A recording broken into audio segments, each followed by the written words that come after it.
Buenos días a todos, bienvenidos a este webinar en el que conversaremos acerca de la feminización de la pobreza en general y en particular acerca de la situación en Venezuela.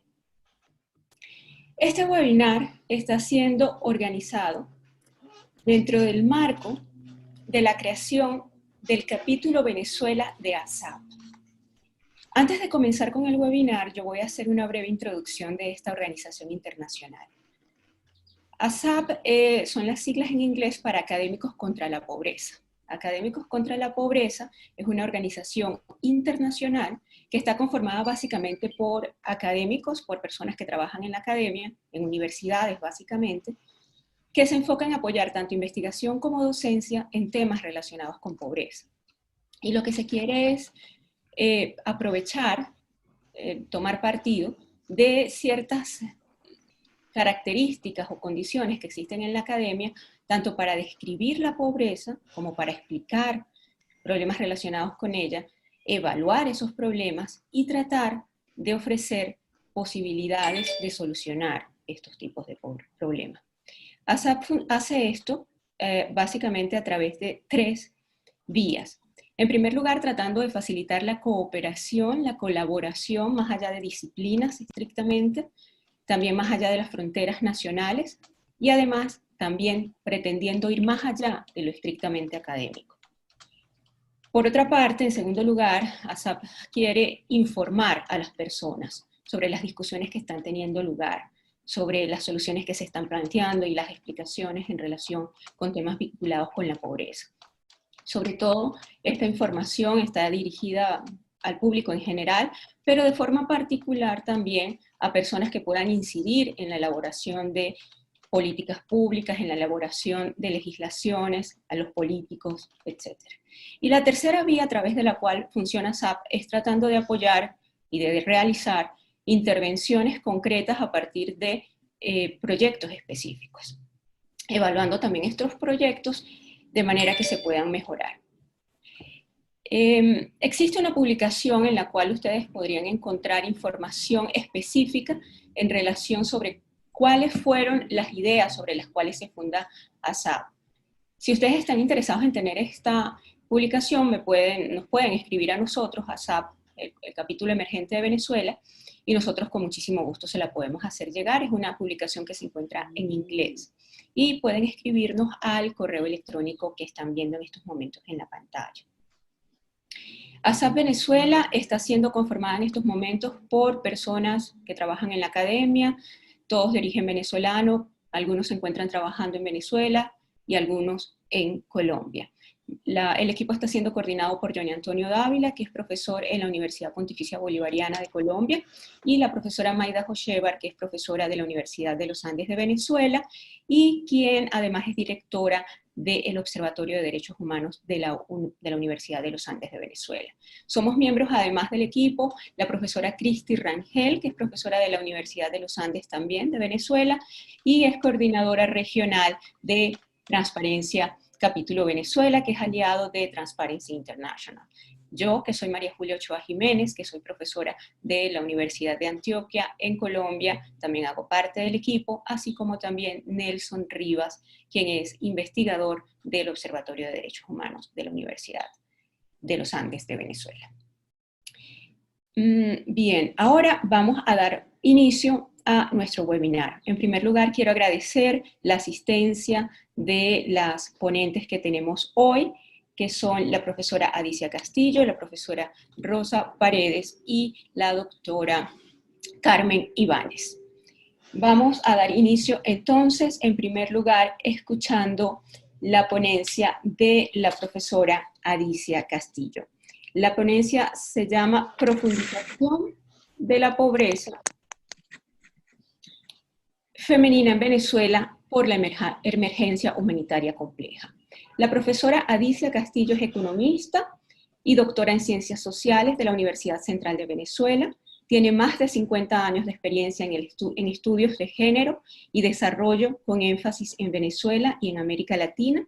Ha sido profesora investigadora en diversas cátedras asociadas al tema de género y ha sido también conferencista internacional en el tema de género y desarrollo.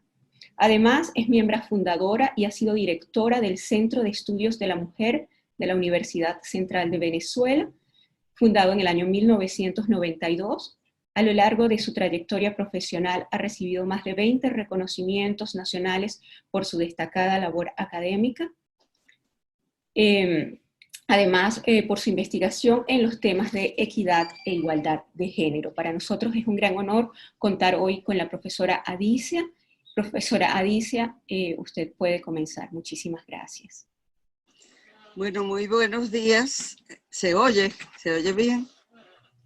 Muy buenos días a todas y a todos los participantes, muy especialmente a las compañeras María Julia y al resto que han organizado esta actividad y que tan gentilmente nos han invitado a la misma, a Rosa y a mí de la Universidad Central de Venezuela.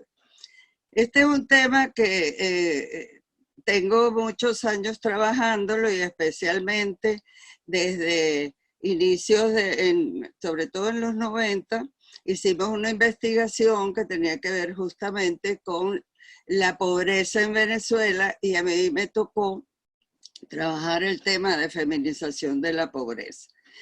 En el caso venezolano, ¿verdad? Es claro que todo el proceso de empobrecimiento generalizado que sufrimos hoy corrobora todos los análisis que habíamos hecho, ¿verdad? De la situación venezolana y de la feminización de la pobreza. Como ustedes saben, este es un tema que inició sobre todo una socióloga americana estudiando a los sectores pobres y sobre todo sin hogar, etcétera, de los Estados Unidos. Y que incluso ella se llamaba Diana Pierce. En 1978 ella empieza a hablar de que la presencia mayoritaria de mujeres en los sectores de pobreza, en el caso de Estados Unidos, y además de cómo era un sistema que se reproducía a sí mismo con una serie de factores con los cuales también nosotros que somos países pobres y subdesarrollados y dependientes, etcétera, teníamos con mucha más razón que vivir. Este tema se discutió mucho en relación a que no era adecuado hablar de feminización de la pobreza, pero nosotros cada vez ratificamos con la situación de pobreza en general y de la pobreza en el caso venezolano. Hay una cantidad enorme de factores que corroboran que de verdad la pobreza en general crece, ¿verdad?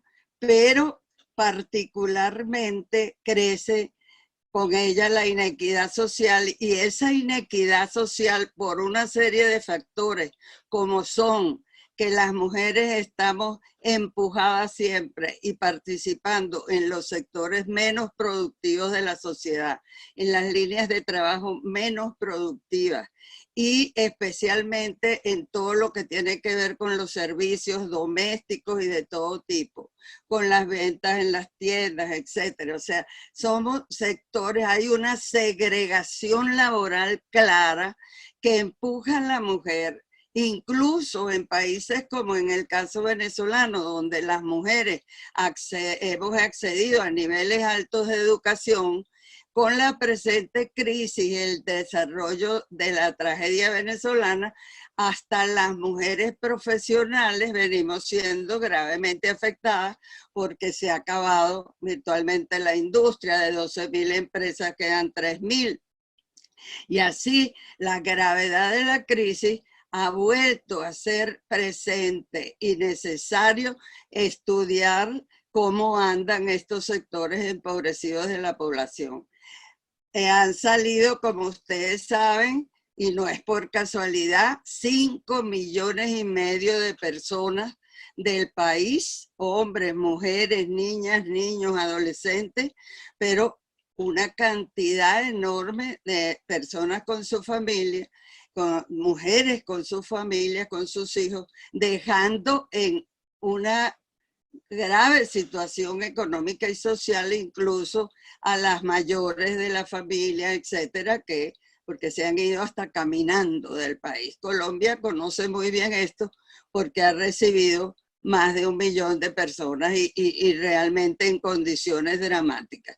Entonces, el problema, ¿verdad?, de la pobreza en general y de la pobreza en particular ha llevado a las mujeres a estar en actividades que tienen muy poca protección social, que son peor pagadas y que tienen un nivel de oportunidades para salir de ellas y mejorar su condición y su posición en la sociedad muy limitada. Entonces este es un tema que verdaderamente sigue estando en la palestra y me parece muy interesante, María Julia, esta apertura de ese capítulo, que se pueda verdaderamente profundizar. Nosotros hemos discutido, porque a veces los expertos en pobreza del país no veían la feminización.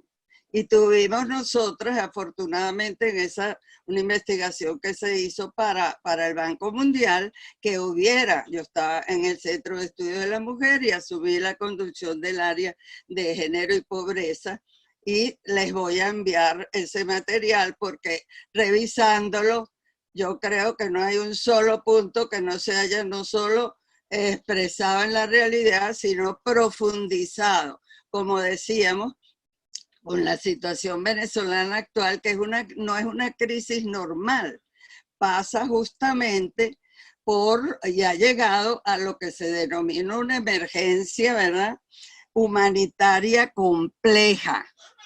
Ni siquiera una emergencia humanitaria a secas, sino que una emergencia humanitaria que la canalizan y la caracterizan una serie de ámbitos en todos los espacios de la vida social, especialmente en el económico, en la salud, en la educación. El drama de Venezuela en materia educativa, desde la preescolar, que ya virtualmente ni existe, hasta los sectores universitarios, es de un drama que para uno que está inmerso en ella es difícil el planteamiento, ¿verdad? Entonces, creemos que además esta crisis venezolana ha hecho, ¿verdad?, enlentecer el crecimiento de América Latina en general y especialmente en los países que nos rodean, Brasil, Colombia, etcétera, porque hemos afectado ya a los países andinos en forma importante con este traslado de buena parte de la población para esos países que de por sí ya son países con ciertos problemas. Entonces no es que estamos llevándolos a sociedades que no tienen ningún problema y más bien caen bien como fuerza de trabajo barata, etcétera. No, se crea un grave problema y en eso andamos, pues. Recuérdense que todos estos datos se han profundizado y la situación en Venezuela, los datos más recientes nos llevan a pensar que salida próxima no hay. Venezuela está, como ustedes pueden ver en los datos de inflación mundial, que era para periodos anteriores, tenía una inflación galopante desde 2017, eso se ha profundizado y como aquí todas y todos sabemos, uno de los factores más empobrecedores de la historia humana es el proceso inflacionario, porque hemos llegado a que un dólar cueste 400 y pico mil bolívares. Eso es una cosa que casi no se ha visto, ¿entienden? Entonces, creo que es oportuno seguir, ¿verdad?, conociendo los diagnósticos que se han hecho hasta la época y sobre todo trabajando algunos temas. En el caso venezolano, yo señalaba ahí algunos programas que ya teníamos, se habían iniciado desde la época de los 80 y sin embargo todo eso ha caído en desuso. Uno de los más dramáticos y que se demostró en mi trabajo sobre pobreza femenina en Venezuela es que el embarazo adolescente es uno de los elementos determinantes de la reproducción de la pobreza femenina y en general del país. En Venezuela se acabaron absolutamente los programas que estaban orientados a ese tema. Se habían hecho una serie de reuniones a nivel nacional, como lo saben las compañeras que están oyendo. Se habían hecho una serie de programas para controlar el embarazo, y este gobierno lo que ha hecho es generar unas primas para que las muchachitas jóvenes, ¿verdad?, tengan hijos. Por cada hijo, entonces reciben un emolumento. Entonces, más bien se ha profundizado el problema, y al embarazo adolescente se ha sumado lo que se llama el embarazo precoz, que es embarazo ya de 10, 11, 12 años. O sea que eso poco, no era que no se había visto nunca, pero las cifras han demostrado que esa área ha crecido. En todo el país hay casos de niñas, madres, ¿verdad? Que por supuesto, imagínense, si las profesionales estamos empobrecidas, si las mujeres productivas y productoras del país están arruinadas, como están todas las emprendedoras. Eso es un eufemismo hablar de que el emprendimiento ayuda. Y vamos a tener que empezar a buscar caminos. Yo respeto mucho esos programas que se han instrumentado, pero convénzanse que con solo tortas o costuras o limpiezas no vamos a salir de la pobreza. Entonces es importante que nosotras nos empoderemos del problema económico, que veamos este elemento y tratemos de fortalecer sobre todo las organizaciones y los estudios en esta materia.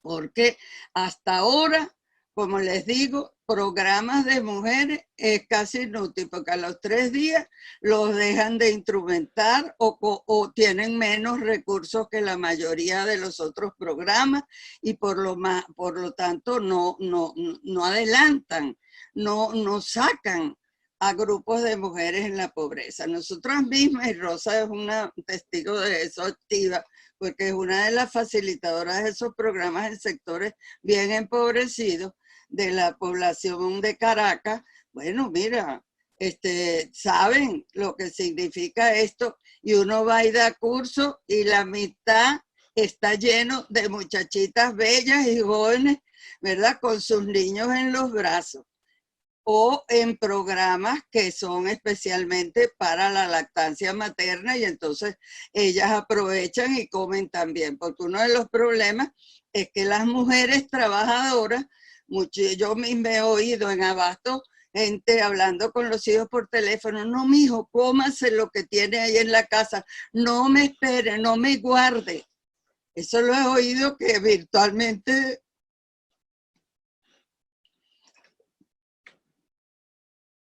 me ha entristecido enormemente.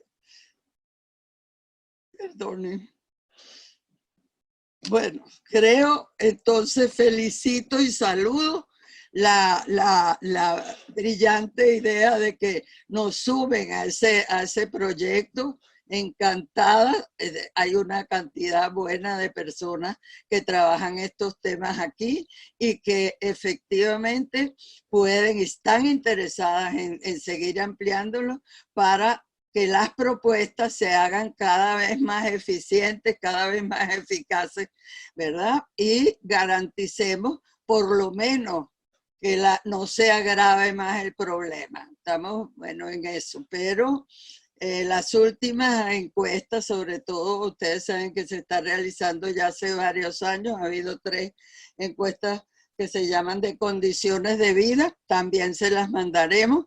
Y la ENCOI, bueno, verdaderamente que casi es un karma leerla. Cada vez que uno se pone a leer los resultados, bueno, lo bueno, veo yo, de COVID es que ha generalizado un tema que solo trabajábamos las mujeres feministas en el país, economistas, sociólogas o luchadoras por la causa de la mujer, que ahora, ¿verdad?, llegan a espacios más amplios, académicos, etc. Eso es un éxito verdaderamente importante, porque nosotras andábamos, y Rosa es una, y yo soy otra, y varias de nosotras, cada evento, acuérdense que la feminización de la pobreza existe, es una realidad, ¿verdad? No son fantasías de mente feminista calenturienta, como se decía antes.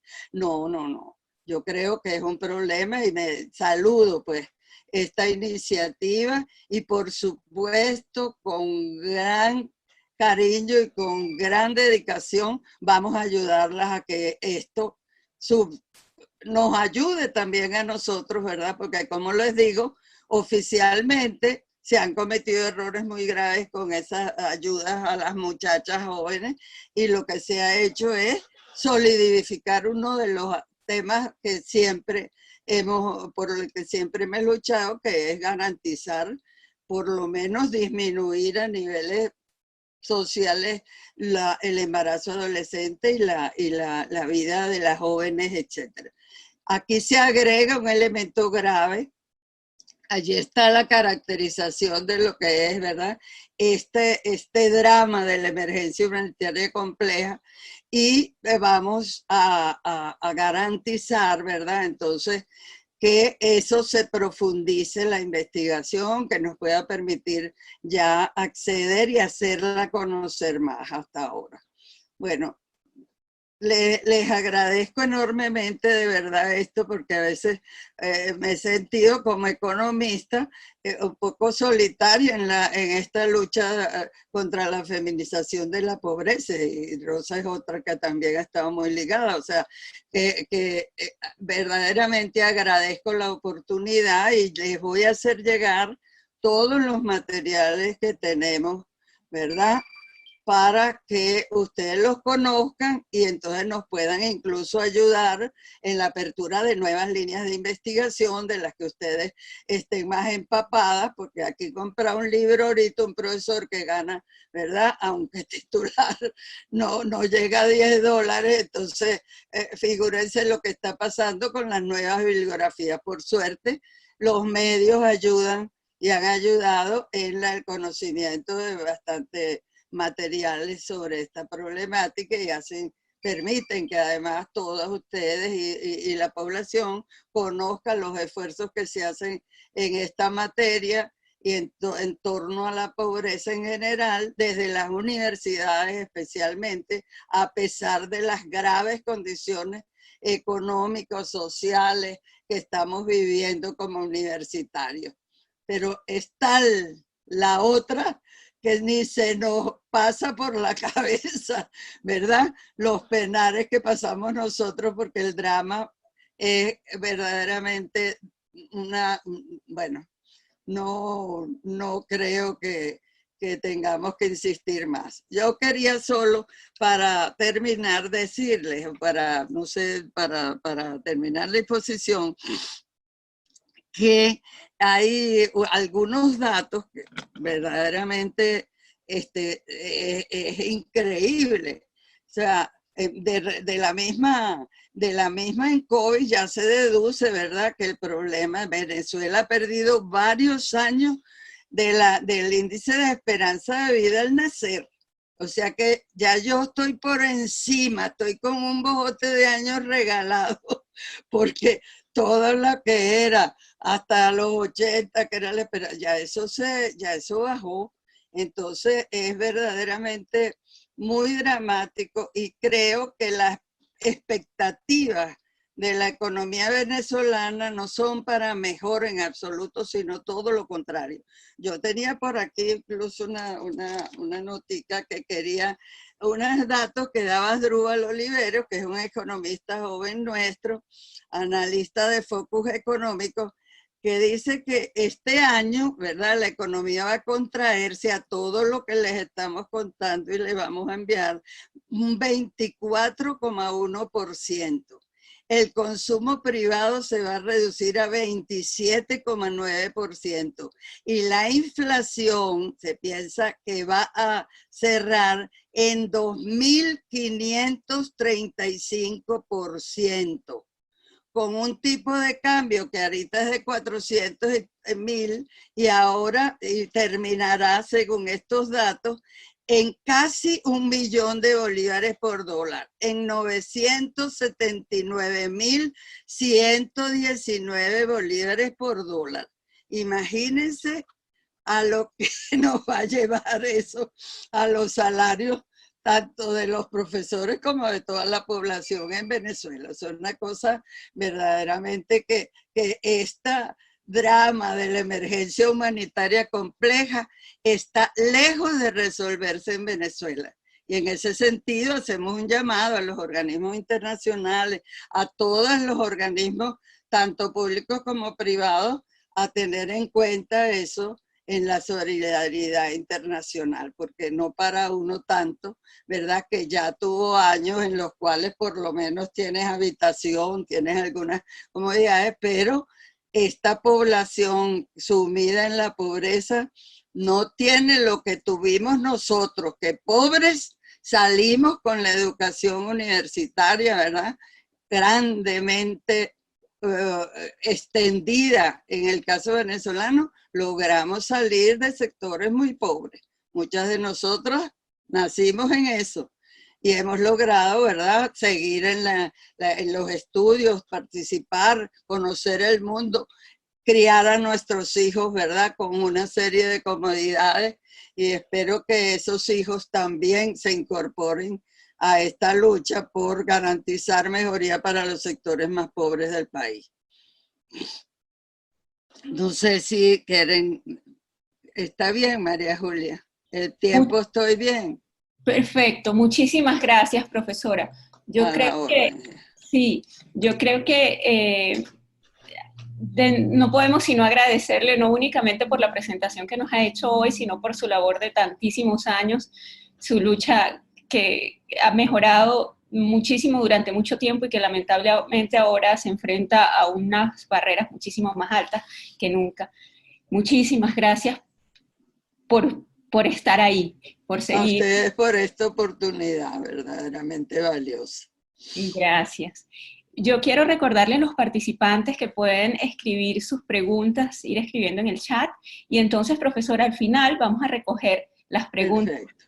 Y las observaciones que pueda haber de los participantes y las discutiremos entre las distintas ponencias. Perfecto. Okay. Perfecto. Vamos a escuchar a la profesora Rosa Paredes con la última presentación. La presentación de la profesora Rosa Paredes se titula Pobreza femenina y economía del cuidado. La profesora Rosa Paredes es licenciada en Sociología de la Universidad Católica Andrés Bello, con doctorado en Estudios del Desarrollo del Centro de Estudios del Desarrollo de la Universidad Central de Venezuela y estudios postdoctorales en Ciencias Sociales. Es coordinadora del área de estudios de la mujer de la Universidad Central de Venezuela, donde ha sido profesora de políticas públicas, género, cuidado y pobreza. También ha sido profesora invitada sobre temas de género en la Universidad Simón Bolívar de Barranquilla, en Colombia, y en la Universidad Nacional Autónoma de México. Ha sido consultora del Programa de las Naciones Unidas para el Desarrollo y del Fondo de Desarrollo de las Naciones Unidas para la Mujer. Muchísimas gracias, profesora Rosa, por estar con nosotros. Tiene la palabra.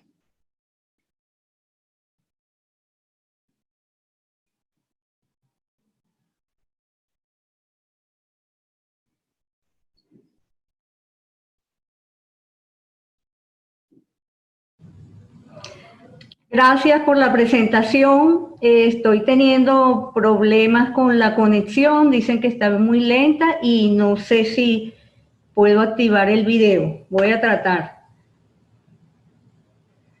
Ok, parece que sí.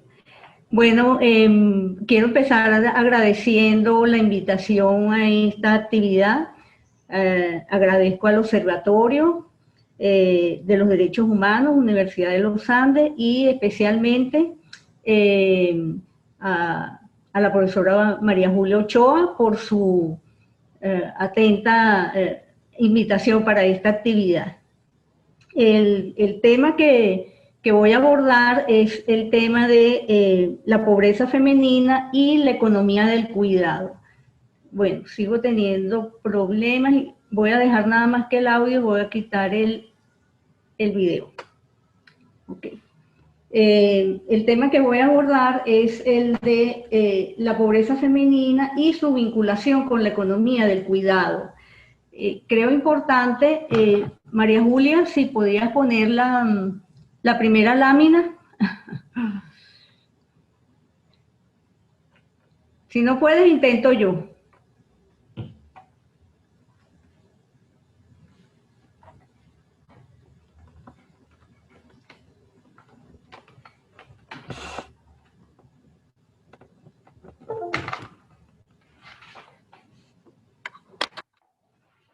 Ah, ok.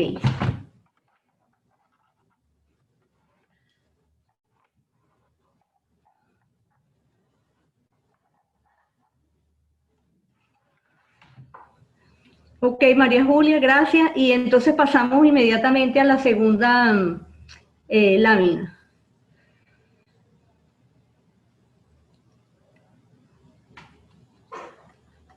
Pasamos a la segunda, María Julia. No te oigo. Ah, ok. Bueno, voy a hablar de algunos antecedentes sobre el tema del cuidado. El cuidado es una noción que empezó a discutirse en los años 70 y la economía del cuidado en los años 90. El interés por el cuidado empezó porque ha contribuido a ampliar las dimensiones de conceptos como los de trabajo remunerado y trabajo no remunerado. Desde la perspectiva histórica, se había conceptualizado el trabajo siempre en su relación con el mercado. El trabajo formal, el debate sobre el trabajo de cuidado es el resultado de un largo proceso de discusión y elaboración conceptual sobre la división sexual del trabajo. Este tema a finales de los años 80 surge, ¿verdad?, asociado a la labor que desarrollan las mujeres en sus casas. Ese cuidado, un trabajo que denominamos que hasta ese momento había estado invisibilizado, se visibiliza, se conceptualiza como trabajo no remunerado, que sí tiene un valor económico porque cuando se realiza en el mercado tiene un valor económico.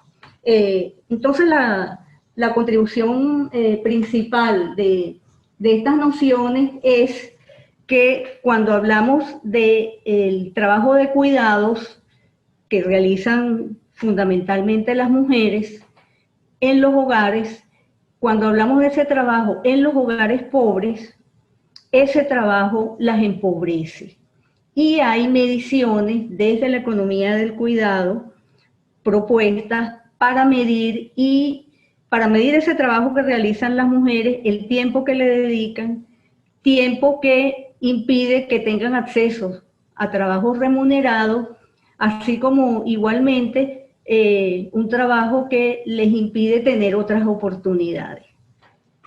En relación a la medición del cuidado, en los años 70 comenzaron a realizarse en Europa las llamadas encuestas sobre medición del tiempo dedicado al trabajo no remunerado.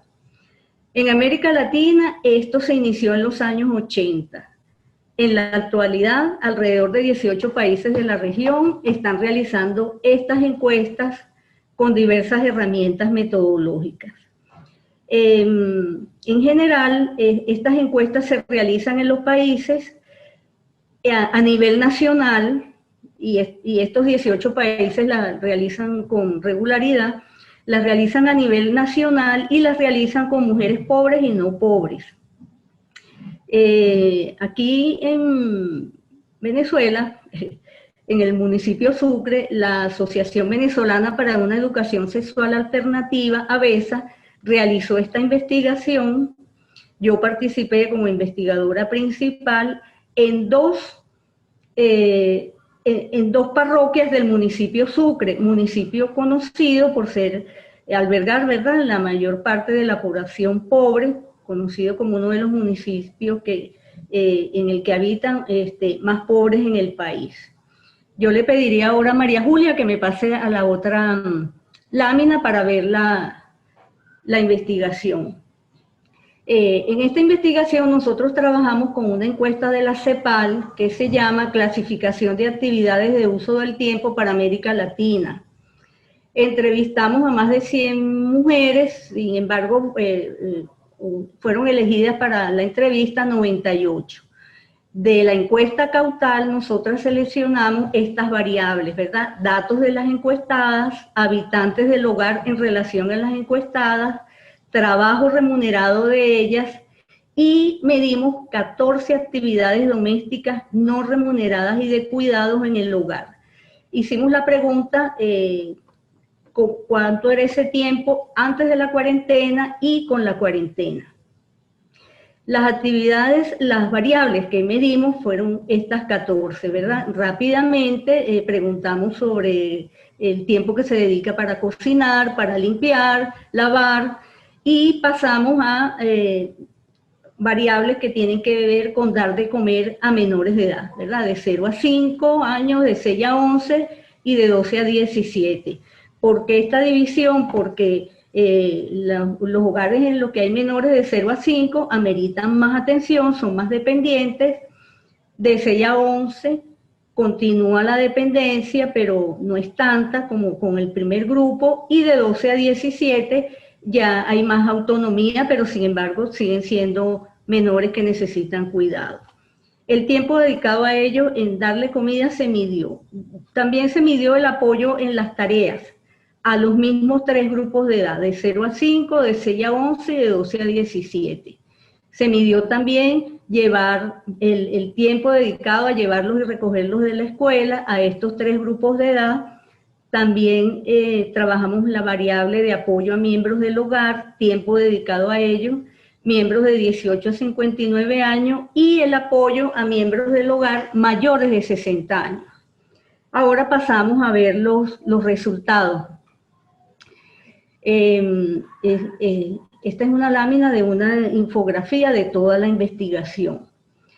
Quiero decirles, como les comenté, que estas encuestas se pasan a nivel nacional y con mujeres pobres y no pobres en todos los países, y nosotros lo hicimos solo con mujeres pobres y a nivel local, no nacional. Es decir, que los resultados no se pueden comparar con los resultados de las encuestas nacionales con mujeres pobres y no pobres. Esta es solo con mujeres pobres y a nivel local. En los resultados nacionales, en promedio en América Latina, arrojan que las mujeres le dedican entre 4 y 7 horas al trabajo de cuidado. Nosotros encontramos en nuestra investigación que sí es referencia para comunidades donde viven familias pobres, ¿verdad? Bueno, nosotros encontramos que las mujeres de 15 a 24 años le dedican 16 horas diarias al trabajo de cuidado. Las de 25 a 44 le dedican 13 horas. Las mujeres de 45 a 64 años le dedican 5 horas y las de más de 65 años le dedican 2 horas. En relación al tipo de hogar, encontramos que las mujeres que están en un hogar nuclear, donde está la pareja y los hijos, las hijas, ellas le dedican 15 horas diarias al cuidado. Las que están en los hogares extendidos, es decir, donde está la pareja, los hijos y otros familiares, las que viven en esos hogares le dedican 11 horas diarias al cuidado. Y las que viven en hogares compuestos, donde está la pareja, los hijos y otras personas que no son familiares, les dedican 9 horas diarias al cuidado. También entrevistamos hogares unipersonales donde vive una mujer sola y encontramos que le dedican 1 hora y media diaria al cuidado. En cuanto a si hay presencia de hijas, hijos en el hogar, las mujeres que viven, ¿verdad?, con hijos, hijas, le dedican 13 horas diarias al cuidado. Las que no lo tienen, le dedican 9 horas al cuidado. En cuanto a la situación ocupacional, yo les estoy mencionando las variables más relevantes, ¿verdad?, para el tema que estamos tratando. Las mujeres que están en trabajo formal remunerado le dedican 10 horas al cuidado. Las que están en el trabajo informal remunerado, 12 horas al cuidado. Las que no trabajan, 15 horas. Y las que buscan trabajo por primera vez, o las más jóvenes que están buscando trabajo, le dedican 16 horas al cuidado. Así que encontramos que las mujeres viven no solamente la pobreza económica, sino también la pobreza de tiempo. Con esta dedicación tan alta a las actividades de cuidado, no tienen posibilidad de tener acceso a trabajos remunerados y menos a trabajos remunerados de calidad, sino solo a trabajos no remunerados. Consideramos que es importante que se tome en cuenta este problema en la crisis que estamos viviendo, porque es fundamental que todas las políticas, acciones y proyectos que se están realizando lleguen con una respuesta adecuada a las necesidades de estas familias, de estas mujeres y a su posición diferenciada por razones de género. Podríamos pasar, sí, a la otra ya de una vez. Entonces, ¿qué es lo que estamos pensando que haría falta?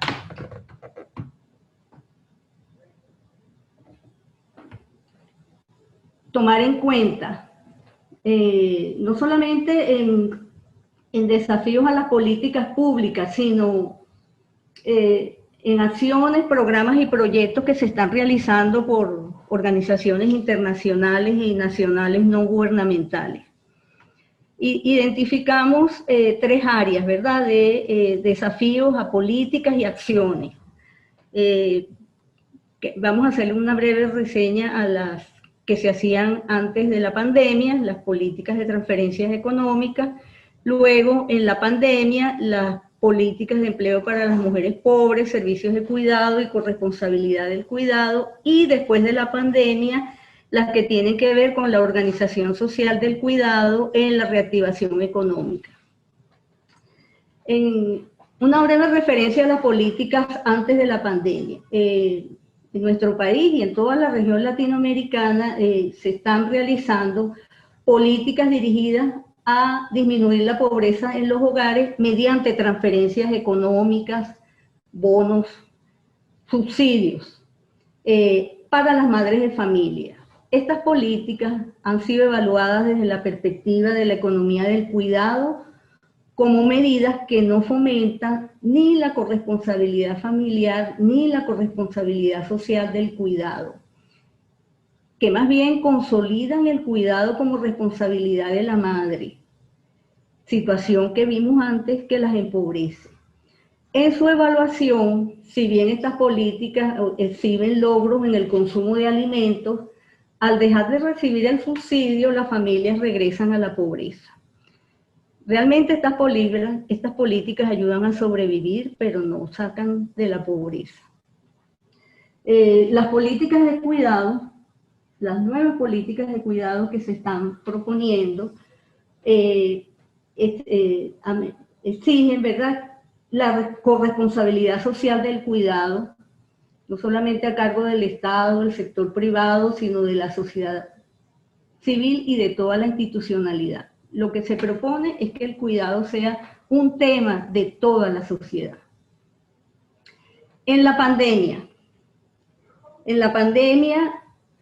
queremos plantear lo siguiente. La cuarentena ha desencadenado una crisis de los cuidados sin precedentes en todos los hogares. En ello se debe atender, además de los oficios domésticos y el cuidado a todo el grupo familiar, también la atención en tareas educativas y recreativas de niñas, niños y adolescentes, así como la atención en salud física, ¿verdad? Y en salud emocional, porque como sabemos por los datos, se deprimen los niños y los adolescentes y los adultos. Los hogares pobres, por sus tasas de mayor número de menores de edad y personas dependientes, y también por el hacinamiento físico, la crisis se enfrenta con unas proporciones mucho mayores, en limitaciones y sin recursos. Por esta crisis de los cuidados en las familias pobres es no solo necesario, sino urgente, como política socioeconómica, como programas alternativo, reactivar la economía con la generación de empleos formales e informales para las mujeres pobres, entre ellos en los servicios de cuidado, en el área productiva y en los emprendimientos económicos. Para la viabilidad de la generación de empleos en el área de cuidado, es el momento clave de institucionalizar la corresponsabilidad social del cuidado, a cargo del Estado, el sector privado, la sociedad civil y toda la institucionalidad social. Ya Dicia mencionó el problema que hay con los emprendimientos económicos que se están impulsando desde el sector público. Sin embargo, hay experiencias de organizaciones no gubernamentales y de organizaciones de mujeres donde estos programas están teniendo un relativo éxito y ayudan a las mujeres, ¿verdad?, a salir relativamente de la pobreza. También queríamos hablar de lo que está planteado después de la pandemia. Lo que se plantea es lo que se llama en la economía del cuidado la organización del cuidado. Este es un desafío que tienen los países. La única manera de que se pueda reactivar la economía y generar empleo y empleo en estas áreas es que toda la institucionalidad social, Estado, mercado, familia, comunidades, instituciones y organizaciones civiles participen, ayuden en la generación de servicios de cuidado, ayuden en la generación de empleo para mujeres. Toda esta institucionalidad pública, empresarial y civil también es responsable del cuidado de las personas que van a ser la población de relevo para las actividades productivas. Esta organización social del cuidado implica la construcción de un sistema integral del cuidado, que es un factor clave para esta reactivación socioeconómica, generando empleo y estableciendo vínculos entre los diversos sectores de la economía y los ministerios de las diferentes áreas en los países, en los niveles nacionales y locales. Un modelo en marcha de un proceso de este tipo es el Sistema Nacional Integral de Cuidados en Uruguay, que está impulsado desde el año 2015. Es decir, la economía del cuidado está planteando un modelo que es posible y estamos viendo que en Uruguay lo están impulsando. Es posible, pero en condiciones democráticas. Para allá vamos. Y esto es importante tomarlo en cuenta para fortalecer en las áreas que se pueda en este momento de pandemia acciones como estas que nos permitan acumular experiencia para cuando se puedan hacer de una manera adecuada y en democracia. Bueno, muchísimas gracias. Esta es la presentación y a la orden para las preguntas. Muchísimas gracias, profesora, por presentarnos estos estudios tan interesantes que nos ilustran muy bien cuál es la situación precisamente de lo que estamos conversando, de la pobreza y en particular cómo afecta a las mujeres. Para referirnos ya a cada una de las preguntas y las inquietudes que han sido planteadas por las personas que están participando, yo le voy a ceder la palabra a otro de nuestros miembros del equipo de ASAP Venezuela, el profesor Johnny Dávila. Él va a estar a cargo de las preguntas y las respuestas. Johnny. Bien, muchas gracias, María Julia. Primero que todo, por supuesto, quiero agradecer y felicitar a nuestras tres ponentes por esas maravillosas presentaciones que nos han hecho. Yo sé que el tiempo apremia, entonces, con el permiso de todos ustedes, voy básicamente a plantear las preguntas que nos han llegado a través del chat y otras preguntas que surgen en el contexto de lo que ya hemos discutido previamente. Entonces, lo que yo voy a hacer es lo siguiente. Yo voy a plantear las preguntas en el orden de las exposiciones. La primera pregunta para la profesora Dicea, posteriormente la profesora Carmen y luego la profesora Rosa Paredes. Hay muchas preguntas. Desgraciadamente no podemos plantearlas todas por razones del tiempo, pero tomaremos o he tomado algunas del chat. Bien, yo comienzo con la profesora Adicea. Una pregunta tomada del chat. Profesora Adicea, la presentación que usted hace se refiere sobre todo a la actualidad de Venezuela en la crisis que estamos enfrentando. La pregunta es si existen todavía factores sociales, políticos y económicos heredados de la etapa previa al chavismo que sigan teniendo una influencia importante en la actualidad con respecto al empobrecimiento femenino. Esa es la pregunta fundamentalmente para la profesora Dicea. Y la última pregunta para la profesora Rosa. Hay muchas preguntas, vuelvo, insisto. Yo escogí solamente una. Profesora Rosa, la pregunta es, ¿cómo ha afectado la migración de venezolanos hacia otros países, cómo ha afectado la economía del cuidado? Me imagino que hace referencia a cuáles han sido las consecuencias negativas para esa economía del cuidado. Entonces yo pues le cedo la palabra a nuestras tres ponentes en el mismo orden de las preguntas. Profesora Dicea.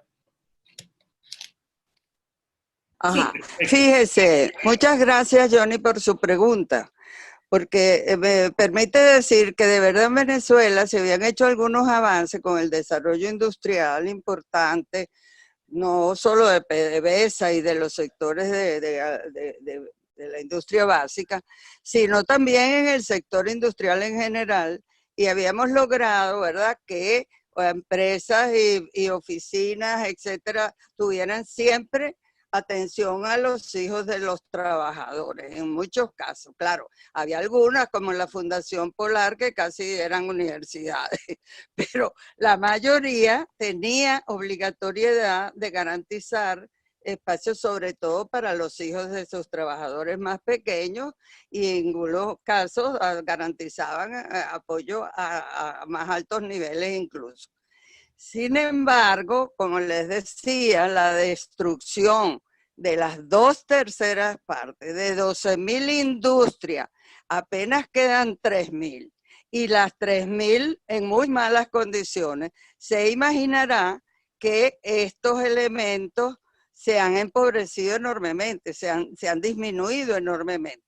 Entonces, los colegios, además, incluso los públicos, pero también muchos de los privados, hacían como comidas, había como atención a la dieta alimentaria de los niños. Eso todo desapareció.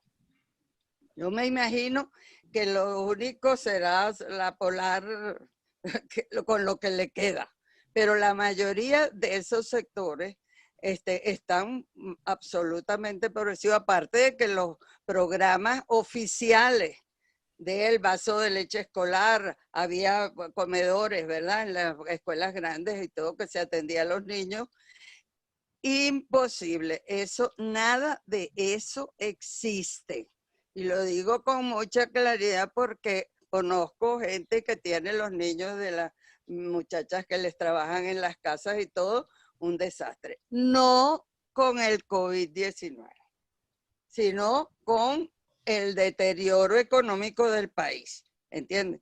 Entonces, claro, quedan algunas, pero yo diría que muy pocas de la misma universidad nosotros teníamos en la universidad un colegio para los empleados bastante grande que atendía desde el preescolar hasta el 6º grado, hasta el 12 grado después, pero eso ha desaparecido virtualmente. Porque no hay cómo mantenerlo, porque además del encarecimiento de la comida, de las bebidas, de todos esos insumos, y de los salarios, etcétera, eso, entonces la situación, por eso decimos, es grave desde el punto de vista alimentario, porque eso subsanaba mucho que alguien tuviera por lo menos una comida y una merienda en la escuela, pues. Eso no existe ya en Venezuela. ¿Entienden? Entonces, verdaderamente, eso ha agravado mucho, porque muchas familias pobres, bueno, mandaban a sus hijos y sabían que ellos iban a tener un mínimo de atención en estos factores, ¿verdad? Entonces, yo pienso, habría que hacer una revisión, pero sé por las escuelas que conozco de cerca que eso ha desaparecido. No sé si Rosa tiene conocimiento de que algunas zonas que tengan los programas de atención, sobre todo alimentaria. Y han desaparecido, incluso desde que yo estaba en 1er grado en este país, se vacunaba, imagínense, hace más de 80 años, se vacunaba a los niños. Había un seguimiento en salud de los niños en las escuelas. Bueno, eso desapareció. Ahorita no hay una sola garantía de que sarampión, viruela, todas las enfermedades infantiles no reaparezcan en forma desorbitada y acaben con la mitad de la población infantil y mediana. Porque por eso es que es grave, porque los efectos económicos y sociales de la crisis y de este proceso tan difícil llevan a liquidar, no solamente que no generan, sino que crean, ¿verdad? Destruyen lo que ya existía, que había venido desmejorándose, es verdad, pero que existía. Y entonces muchos niños tenían su vaso de leche escolar, su merienda escolar y tal, y podían más o menos llegar a su casa con algo en el estómago. Entonces, esos programas muy decaídos en donde existen, ya los digo porque la misma Universidad Central que tiene escuela primaria y tiene esa escuela hasta secundaria, bueno, con los sueldos que tenemos los profesores, imagínense cuánto se puede pagar. Entonces no se ajusta la cuota y en los colegios han decaído mucho. Los maestros tienen una gran entereza para aguantar la situación, pero a ellos también los afecta en forma súper sensible la pobreza. Entonces el deterioro en esos ámbitos, bueno, para que disminuya la esperanza de vida al nacer. Ya que en Venezuela era de más de 80 años para las mujeres, mucho más, y para los hombres a 81 años. Y entonces bajamos de eso. No tenemos claro hasta dónde hemos bajado, pero imagínense lo que pasa con la salud de los niños. O sea, y con cualquier enfermedad que agarre a los niños, una gripecita lo mata. Entonces, la verdad es que este tema es bien sensible y son programas donde además había empleo de mujeres bien importante, porque eso lo cocinaban. Incluso después, si Rosa me corrige, había un programa que las madres en los colegios podían, con insumos aportados por las escuelas, hacer los desayunos, entonces también recibían una cuota aparte de alimentación por esa vía. Eso también desapareció. Entonces, bueno, realmente dan ganas, yo será por la edad, pero lo que me dan es ganas de llorar de ver eso, porque nosotros vivimos en una Venezuela donde en la escuela había buenas escuelas, donde no era que los maestros eran siempre muy bien pagados, y no, pero podían mantener a su familia, podían vivir una vida decente, pero ahorita ni los maestros, ni las madres de los niños en la escuela, ni nadie. Estamos todos palo abajo, para decirlo bien venezolanamente. Entonces, es una lástima porque sí había habido avances en los últimos tiempos y las empresas grandes tenían la obligación de colegios importantes y muchas los cumplieron, algunas que otras se escapaban, pero la mayoría lo cumplía, y tanto el Ministerio de la Educación como los ministerios de la Mujer y de la Familia se ocupaban de que eso se garantizara. Eso es lo que te puedo decir, que entonces lo que viene de atrás también está muy golpeado, ¿me entiendes? Y no se remonta esa disminución de servicios de esta materia, no se remonta. Una de las mayores preocupaciones, y lo insisto, porque el peligro de que en Venezuela recaigan una serie de enfermedades infantiles que ya ni se veían aquí, toferina, sarampión, de todos había, eso en las épocas de antes, y eso se acabó con ese proceso sistemático de vacunación. Los sectores medios teníamos médicos, llevábamos a los hijos, pero los sectores populares, ¿verdad?, tenían atención en los colegios para la vacunación, etcétera. Yo me imagino que Colombia y los demás países de América Latina han vivido ese mismo proceso, ¿verdad? Entonces, por eso más se agrava el problema. Porque entonces si el sector privado tampoco puede ayudar, muchos de esos niños que antes usufructuaban esos programas ya no.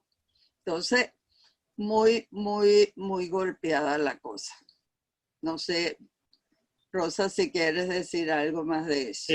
Perfecto, profesora Isa, muchas gracias. Parece si le damos la palabra a la profesora Rosa Paredes y luego posteriormente usted emite su opinión, profesora Rosa. ¿Sí? Profesora Rosa, por favor. Bueno, tú me preguntaste sobre el tema de el impacto en el cuidado del fenómeno de la migración, ¿verdad? Bueno, estamos viviendo un problema de migración forzada y justo en esta investigación realizamos no solo la encuesta del uso del tiempo en labores de cuidado, sino también trabajamos con entrevistas a profundidad y preguntamos sobre el tema de la migración. Bueno, lo que arroja esta investigación es lo que sabemos, la salida de familias enteras, a veces el papá primero, después la mamá, a veces la mamá primero, o se van juntos. Nosotros entrevistamos a una directora de un colegio y a una docente. Y le preguntamos las consecuencias en los menores de edad que están en el colegio. Y las opiniones es que, bueno, empiezan a tener problemas de todo tipo, apatía, problemas emocionales, se interrumpe la comunicación porque es muy difícil hacerla por teléfono y empiezan a tener problemas de conducta, dejan de asistir y cuando llaman a las personas que quedaron, ¿verdad?, encargadas o representando a sus padres, no van porque no sienten que les toca, o si van, dicen que como no son la mamá o el papá, no pueden intervenir tanto, o que los menores y las niñas no les hacen caso. Entonces, sí, se está viviendo una crisis seria. Hay otras que entrevistamos abuelas que están cuidando niños y niñas, y es el mismo problema, ¿verdad?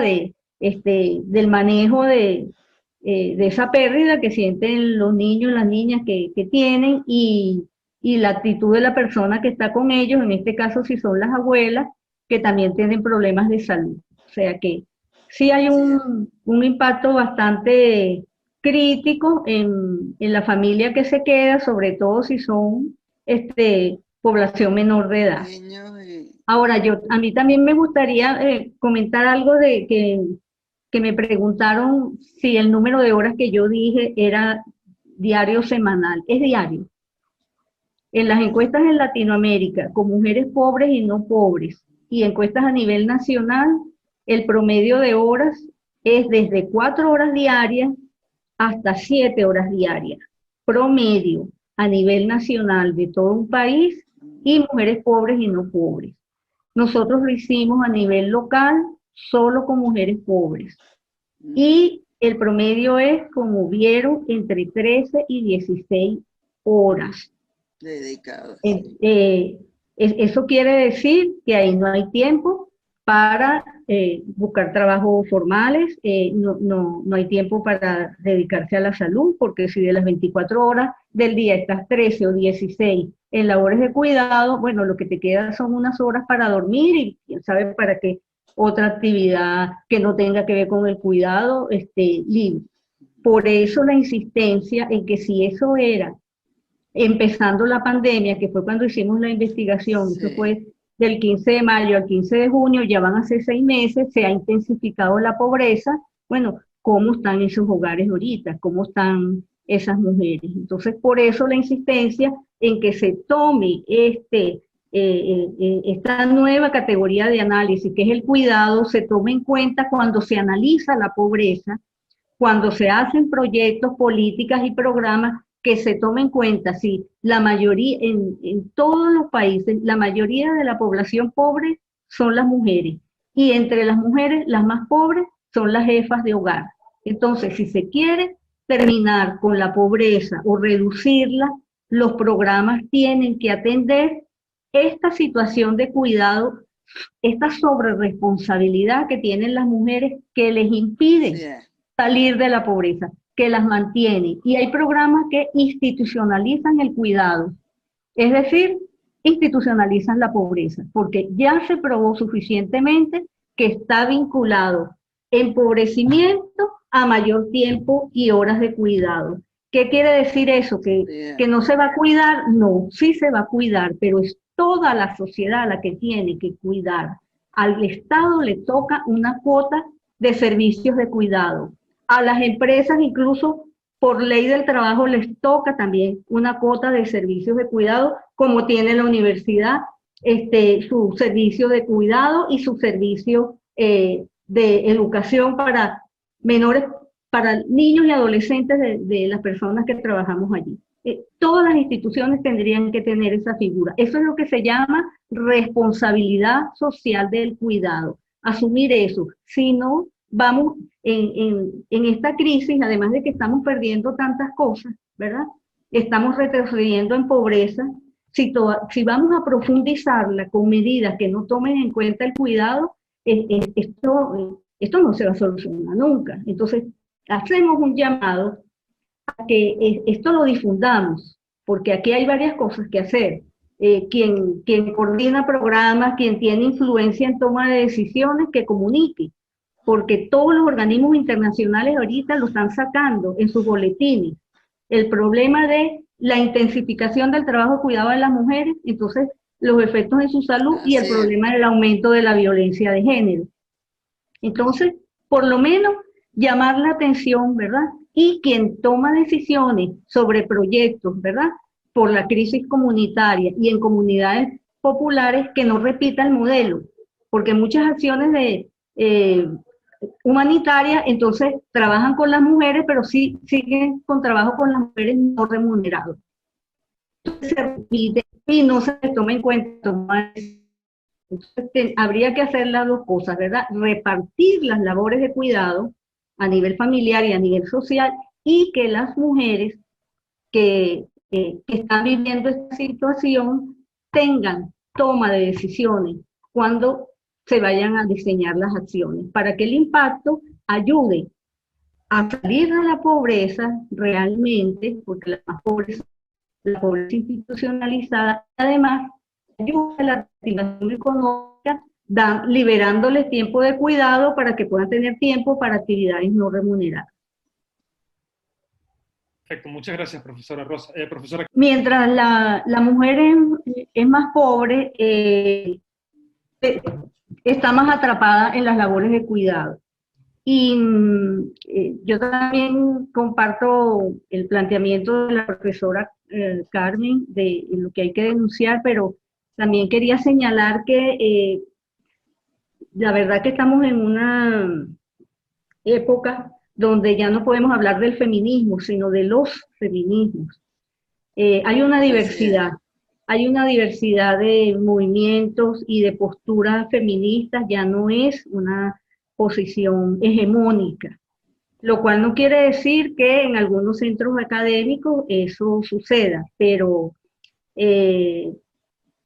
hay feminismo, hay diversas posturas y las universidades en todos los países realizan eventos. Nosotros acabamos el año pasado de convocar a una actividad de concertación feminista con esta organización ABESA, que invitó a la universidad y al Centro de Estudios de la Mujer y a la maestría para trabajar, ¿verdad?, que se está planteando el feminismo hoy, las corrientes, y allí salieron todos los temas, ¿verdad? Ahora, hay mujeres que tienen doble y triple discriminación, ¿verdad? Por ser mujeres, por ser indígenas, también por ser negras, afrodescendientes, y si tienen la doble condición, están en una situación de mayor vulnerabilidad y viven en situaciones de mayor pobreza. Eso es lo que en general arrojan los estudios, que si tienen esa condición de, además de ser mujer pobre, ser indígena o ser afrodescendiente, pues entonces más grave. La pobreza es mayor. Y entonces las acciones que tienen que ver con las políticas de cuidado que se están diseñando, por eso es que se pide que participen las mujeres que están en estas situaciones para que ayuden a diseñar, para que desde su situación, ¿verdad?, como mujer joven, mujer adulta, mujer de la tercera edad, ahí vimos, ¿verdad?, las horas de cuidado que le dedican, las jóvenes son las que le dedican más horas al cuidado. Probablemente por esa situación hay más propensión al embarazo precoz. Esa es una investigación que habría que hacer, ¿verdad? Porque si están todo el día en esas labores, si esa es solo su realidad, entonces a lo mejor eso facilita, ¿verdad?, el llegar al embarazo precoz. Son muchas preguntas que nos tenemos que hacer. Las mujeres de la tercera edad, ¿verdad?, que es otro grupo que cada vez es más importante. ¿Cómo están viviendo la situación del cuidado? ¿Y qué pueden decir eso?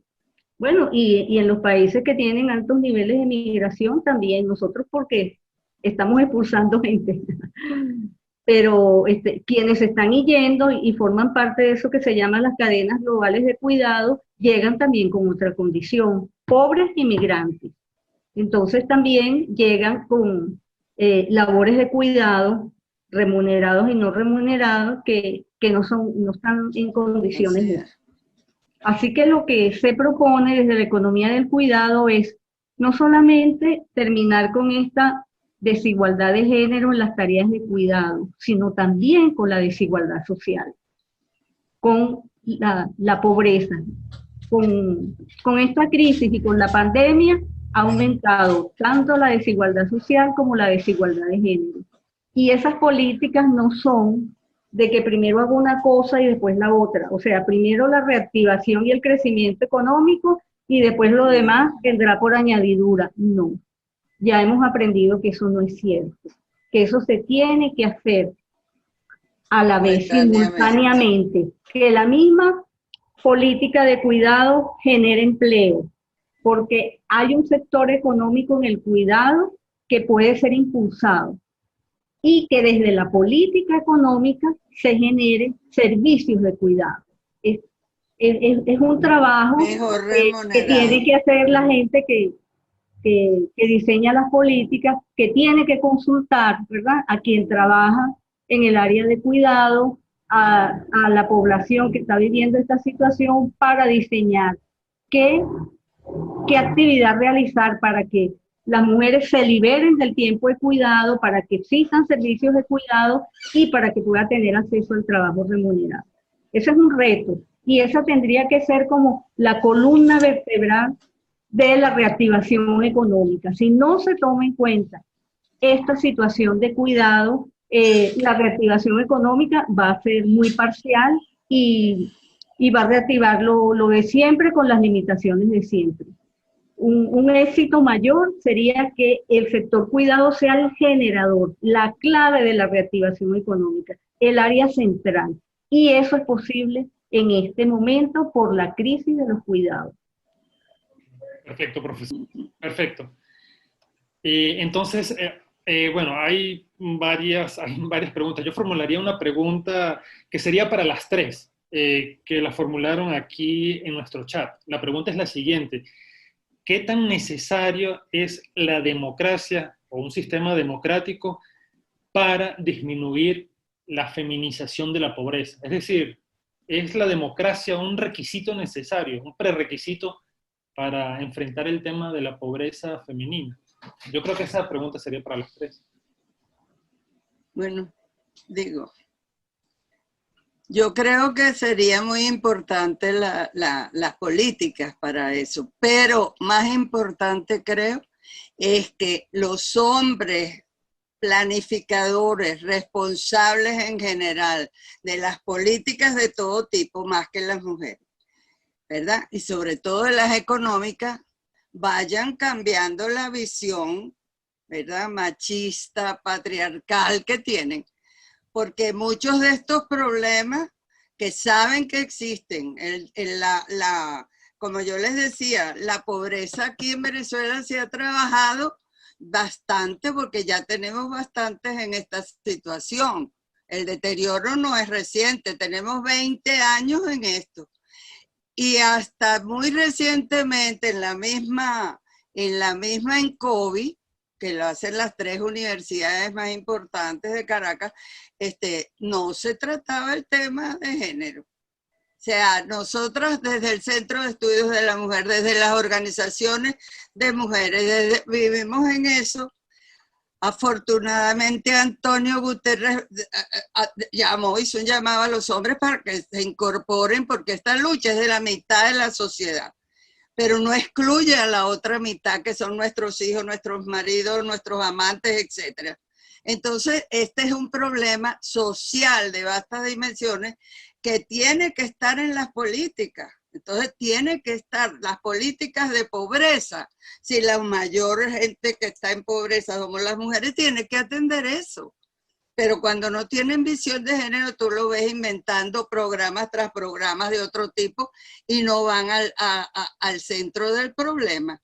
Eso lo hemos vivido mucho aquí, ¿entiendes? Entonces, bueno, hay que atender educación, salud, trabajo, incluso divertimento, ¿verdad?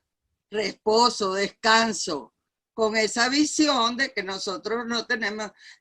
Aquí ha cambiado la cosa, las mujeres nos hemos empoderado en cierta forma, en las familias y tal, sí es verdad. Pero seguimos siendo la mamá y la mamá es la que lleva el peso de la escuela de los niñitos. Muchos jóvenes como tú, Johnny, ya han cambiado, pero creo que son poquitos todavía. O sea, hay muchos que ya te ayudan, que ya participan, que ya cuando se enferman, velo en las clínicas, en los hospitales.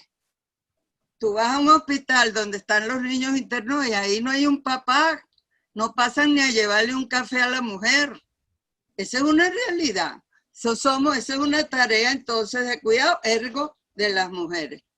Entonces, si en la medida en que los hombres en conjunto y también los movimientos feministas no sean entonces con esa visión retrógrada de apartar también a muchas veces a los hombres, entonces tenemos más bien que articularnos y para hacerles partícipe a los hombres de que estos no son inventos de mentes calenturientas.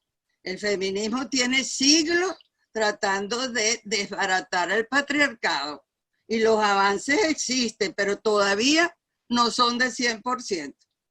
¿Verdad? El día que no haya mentalidad patriarcal en nosotras mismas y en la mayoría de los hombres, vamos a avanzar más con todas estas propuestas y estos programas que se hagan. Por eso es que yo sí creo que la cosa educativa, el trabajo en las comunidades amplio, que se pueda acceder a hombres, a mujeres, niños, niñas, jóvenes de los dos sexos, es importante. Hay que cambiar estas mentalidades que a veces uno mismo que está feminista aparta al hombre. No, eso no te toca a ti porque estás oyendo ese programa, porque estás viendo tal cosa, porque estás leyendo eso, ay, te interesa, como una cosa, ¿verdad?, del otro mundo. Entonces yo sí pienso que en las políticas educativas, en las políticas de tratan los problemas en salud, ver siempre las dos visiones. Incluso la tercera, porque también la cuestión de la homosexualidad está en los temas. Y hay muchas actitudes muy retrógradas, ¿entiendes? Que penalizan un sector que tiene otra orientación sexual. O sea, ¿cómo articulamos la defensa de lo que es válido, de lo que es cierto, de lo que es positivo en todos los ámbitos? Y para eso tenemos que ser nosotras amplias. En eso Carmen tiene mucha razón, o sea, porque de verdad la cosa, yo como soy india total, pero india que no ¿entiendes? De sangre, pero yo sí veo que hay mucho camino que andar. Ahora, creo que los avances a nivel de los grandes organismos internacionales, Naciones Unidas, se van a veces por otro lado, pero hay mucho trabajo hecho. Las principales declaraciones de todas las conferencias mundiales de la mujer, de todas las cumbres sociales y las cumbres mundiales, tienen el combate a la feminización de la pobreza. Ya eso es porque pasa a formar parte de las políticas, ¿verdad? Si no te la nombran, no existe. Entonces ya lo dicen con toda claridad.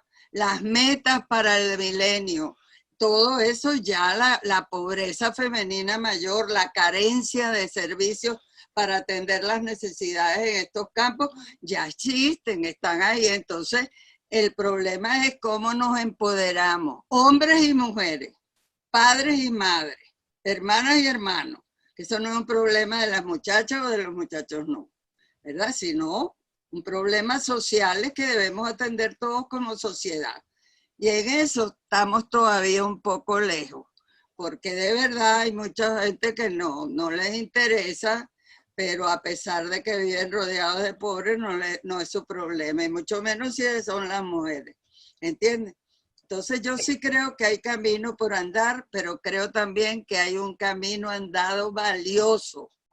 En los últimos 40, 50 años, yo no me quejo, de verdad se han hecho avances que hemos aprovechado incluso las viejitas como yo, ¿verdad? Y más van a aprovechar las más jóvenes como Carmen, ¿entiendes? Y esperemos que se aproveche incluso a nivel personal, o sea, que nuestros maridos, nuestros amantes, nuestros novios cambien de ser ejemplos del patriarcado, ¿verdad?, a ser personas amplias que entiendan que pobreza, miseria, dificultades educativas, sociales, todas son problemas de todas y de todos. No, estos son los problemas de las mujeres, no.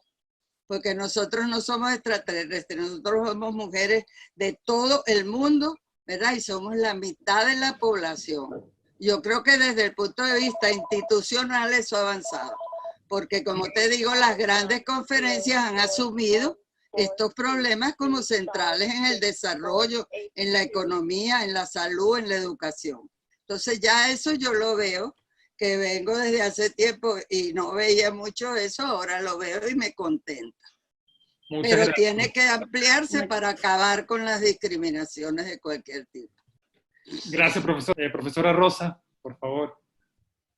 Bueno, igual que con el planteamiento que interpelé antes, ¿verdad? De que primero crecer, primero la reactivación económica y después la equidad de género, el tema de género, yo tengo el mismo planteamiento en relación a la democracia. Es decir, no es primero la democracia y después el trabajo para la equidad de género o para la justicia social. Es que eso hay que hacerlo simultáneamente. Ahora, los mecanismos de la democracia, bueno, también son mecanismos limitados, porque si hablamos de Cámara de Diputados, senadores, asamblea, esa es una institución, ¿cuántos años tiene esa institución y ese tipo de representación? Entonces las mujeres, por ejemplo, que están en los partidos políticos, hay planteamientos que pueden hacer y hay otros que no, porque el partido decide que no. En el caso de la igualdad de género, allí no se pueden plantear temas de salud sexual y reproductiva, etcétera, no, sino temas más light, ¿verdad? Eso lo pueden plantear las mujeres en sus organizaciones autónomas, pero si estás en una organización política, un partido, como han nacido y han crecido y están institucionalizados, es muy difícil que allí se representen los intereses de las mujeres.